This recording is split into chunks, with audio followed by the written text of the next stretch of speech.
Hey everybody, welcome back to another episode of Free to Grow, where we share our life with you in hopes of inspiring others. Today, we are trying to preserve the abundance of tomatoes from our garden. I'm sure a lot of you are experiencing the same thing right now. It's been a while, and yes, we had our baby a couple of months ago, hence the absence here on YouTube. So we had a little baby girl, and we have been soaking all of that in and adjusting to our new life. And yeah, that includes lots of abundance in this harvest season in the garden.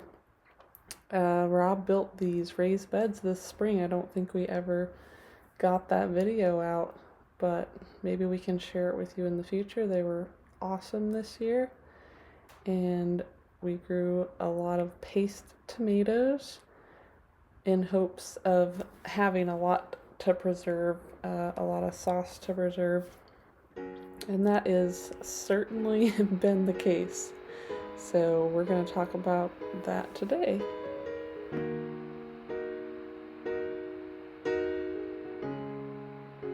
So we had to get to this canning day because we had tomatoes everywhere. And when the counter starts to get overrun with tomatoes or anything that needs preserved, we are just forced into taking action.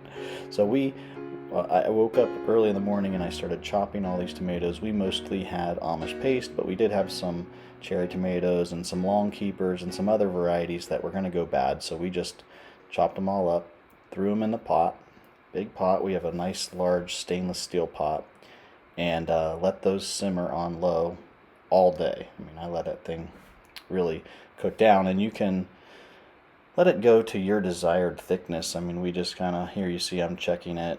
Um, you know, it's a preference thing. Or if you want to pull some out and can it and use it for a puree, or if you want some thicker sauce like marinara or chunky sauce, whatever you want to do. But as we are doing that, we also prepare our jars. We put the jars in the oven, our clean jars, in the oven at 200 degrees and let them sanitize. But also, this is conditioning them to be ready for hot liquid to go in without breaking the jars. So I always put a towel on the counter.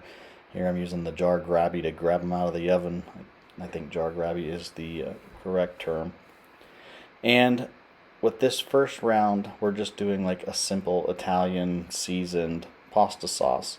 And you can make your own Italian seasoning, but this one I'm using was just already an Italian seasoning mix that's oregano, marjoram, thyme, basil, rosemary, and sage.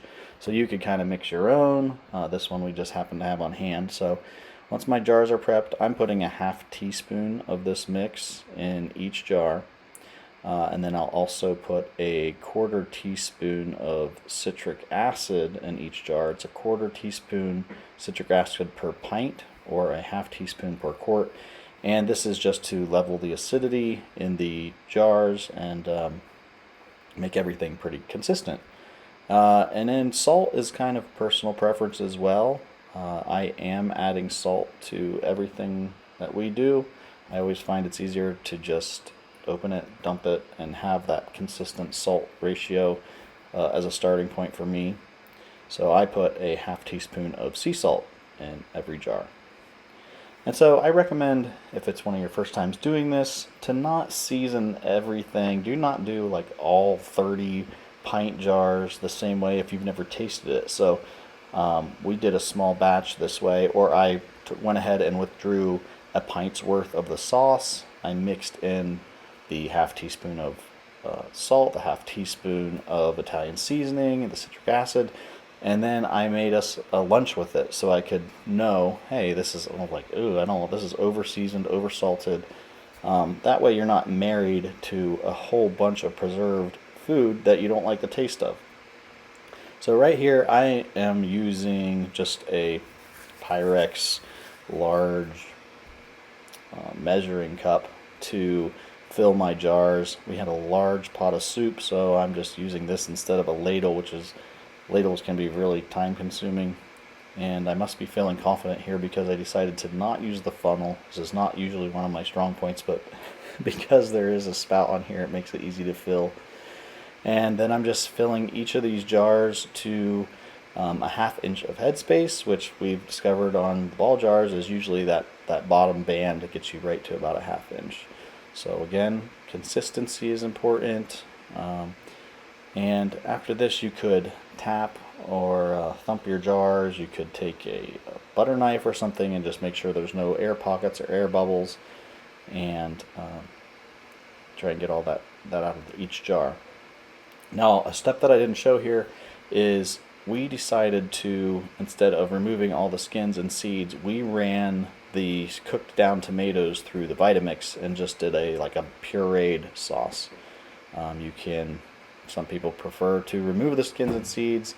This just works easier for us, and we were at a time crunch because we had tomatoes everywhere. We got other projects going on, and we've made sauce this way before, and it tastes great.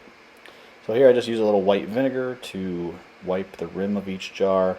This is to make sure there's no sticky mess or anything that's going to create a bad seal, but also it just gives you a chance to make sure there's no chips or any imperfections in the rim of the jar. These are all new jars. I'm not too worried about that, but sometimes there is defects even in a new jar. While that's going, we had our canning lids in a pot of water on the stove, just at low to medium. It gets the band warmed up and also just helps to keep them clean and sanitized. We're using our little magnet tool to pop a lid on each one. And then we'll take our bands, and just when you put the band on, you really are just doing finger tight, but finger tight there's a lot of differentiation in what could be finger tight to somebody. You really don't want to wrench it down. Snug it with your fingers, and when it feels snug, that's good enough. So you start to get a workflow as you're doing this throughout the day. We don't have a water bath canner. We have a Presto pressure canner, and instead of going and buying another large pot, we are just going to use our Presto pressure canner as a water bath canner, which you can use any pot deep enough to cover your jars with 2 inches of water as a water bath canner, and something with a lid. So the other thing is you want to have some kind of wire rack in the bottom of that pot.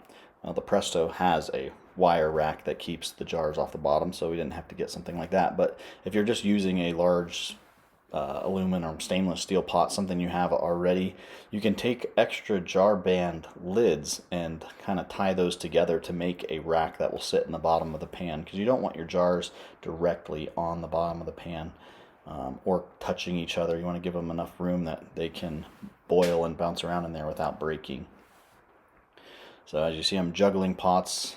That is the Presto pressure canner, and I at the moment have the lid for that large stainless steel pot on it, but I do end up using just the pressure canner lid. You just don't want to lock it down. You want to leave it cockeyed a little bit, or just so that, and definitely leave the pressure seal off, so you want it to just be able to bubble over if it wants to. You're not trying to create pressure when you're doing a water bath canning.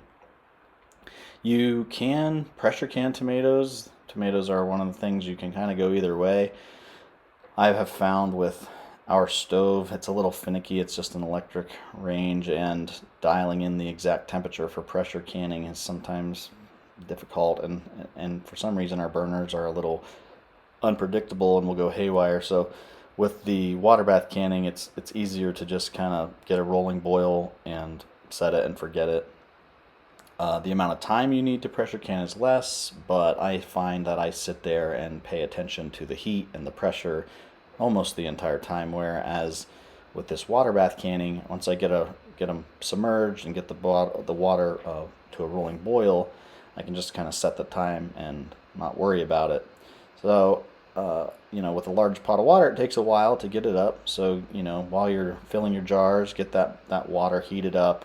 there I was just, after I put the jars in, I was using the remaining water that I had our lids warming up in. I kind of topped the pan off, and I'm adding just hot water. You don't want to kill what boil or heat you have to cover your jars. So I'm just trying to cover them up with 2 inches of water. I'll put the lid on, and the pints need to water bath can for 35 minutes. So I wait until I am at a rolling boil, then I start that timer.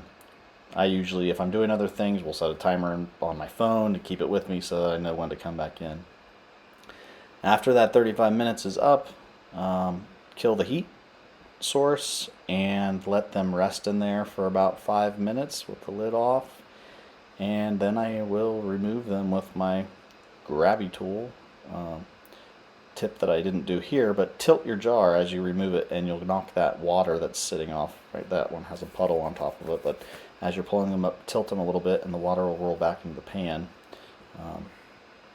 And I always set, whenever I'm canning jars, I always set a towel on the counter just to help prevent me from breaking a jar, clanking it on the counter or clanking it on another jar.